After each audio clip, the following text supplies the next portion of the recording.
साबिक attorney general अशतर Ausaf साहब हमारे साथ मौजूद हैं। बहुत शुक्रिया अशतर साहब वक्त देने के लिए। जस्टिस याहिया आफरीदी नए चीफ जस्टिस ऑफ पाकिस्तान नामजद कर दिया गया है। बार्स कह रही हैं कि इस फैसले को वो नहीं मानते, आप इस फैसले को किस तरह से देखते हैं?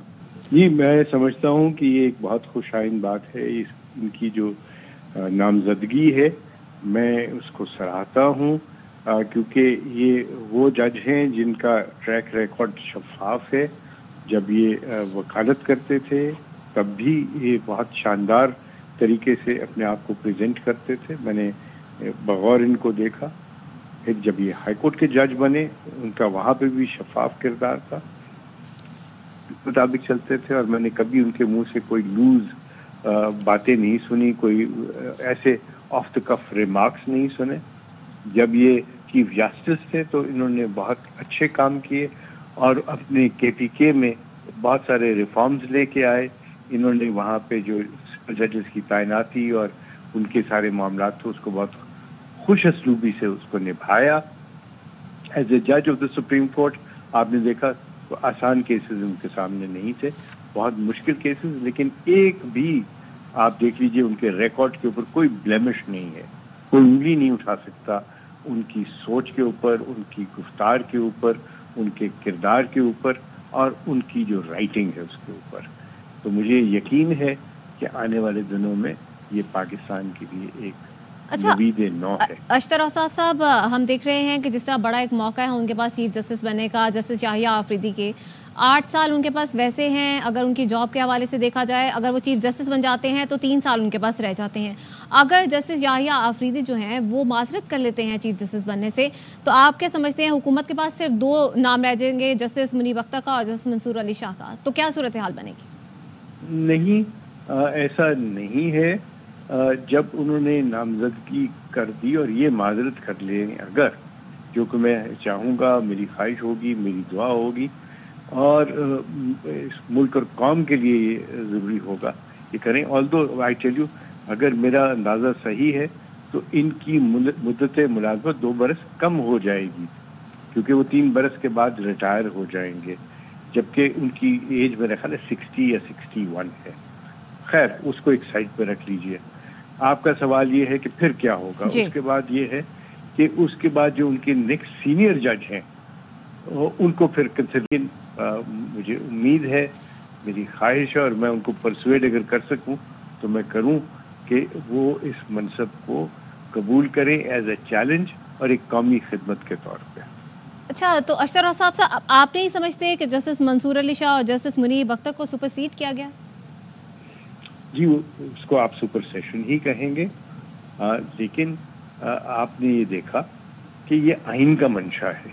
ये जब आइन में ये चीज़ लिख दी गई तो फिर ये आइन के मुताबिक होगा। लेकिन आपको थोड़े दिन पहले की तरफ ले चलूँगा। क्या लाहौर हाई कोर्ट में 2 जजेस को सुपरसीड नहीं किया गया? और किन्होंने किया? इन्होंने किया ना। यही उस कमीशन में बैठे हुए थे ना। मुनीब अख्तर साहब भी थे और मंसूर अली शाह साहब भी थे।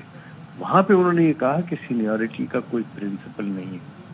तो आइन में अगर तब्दीली ला के सीनियरिटी का प्रिंसिपल ख़त्म कर दिया गया है तो क्या आइन ही के तहत नहीं लिया हुआ वो सब ने? So we have to go by what the constitution says. और मुझे बताइए कि क्या याहिया आफरीदी साहब के ऊपर कोई किसी किस्म का भी, किसी को भी समेत उनके जो नाकदीन है वो ये कह सकते हैं कि उनके किरदार, गुफ्तार या उनके एक्सपीरियंस के ऊपर कोई उनको कोई एतराज नहीं? है? तो अशतर औसाफ साहब, जिस तरह के आप कह रहे हैं कि आईनी फैसला किया गया है, आईनी तौर पर किया गया है, तो आप क्या समझते हैं कि जो दोनों सीनियर तरीन जजेस थे वो चीफ जस्टिस बनने के अहल नहीं थे? ये मेरा फैसला नहीं है जी। मैं तो मेरे लिए तो मंसूर अली शाह साहब बहुत, मैंने उनको भी देखा है, बहुत अच्छा उनका सारा करियर रहा है। मुनीब अख्तर साहब का, अशतर साहब, इस सवाल को कुछ इस तरह से कर लेते हैं कि क्या पार्लिमानी कमेटी ये नहीं समझती थी कि ये 2 सीनियर तरीन जजेस जो हैं वो चीफ जस्टिस बनने के अहल नहीं हैं? जी, पार्लिमानी कमेटी का जो फैसला है वो आइन और कानून के मुताबिक। ठीक। अब उसके पीछे आप जाना चाहें کیونکہ کوئی اجازت نہیں ہے نا. آپ ان کے ذہن کو کس طریقے سے دیکھیں گے؟ جو وہ فیصلہ کریں گے، آئین نے کہہ دیا کہ ان کا فیصلہ جو ہے وہ منون مانا جائے گا. لیکن ابھی سفارش ہے، یہ جانا ہے پرائم منسٹر کے پاس اور پریزیڈنٹ نے ان کی تقرری کرنا ہے.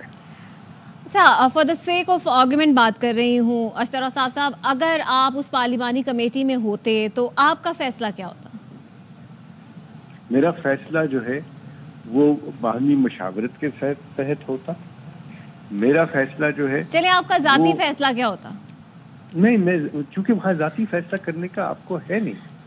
میں تو دیکھتا کہ میرے سامنے کیا چیزیں لائی گئی ہیں، میں وہاں پہ دلیل کا جواب دلیل سے دیتا، میں بائیکاٹ نہ کرتا.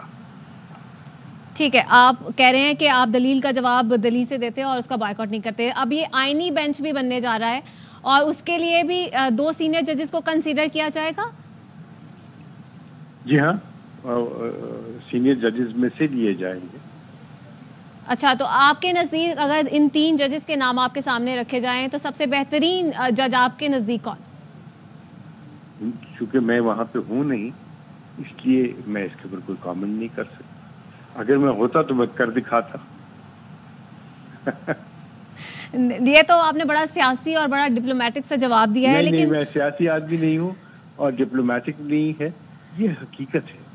دیکھیے، نہ مفروضوں پہ بات کرنی چاہیے، نہ یہ ایسی باتیں ہیں جن کو آپ پبلکلی اس طریقے سے ڈسکس کریں. یہ بڑی سیریس باتیں ہیں اور سیریس باتیں جو ہیں وہ اس کے لیے انفارمڈ ڈیسیجنز ہوتے ہیں.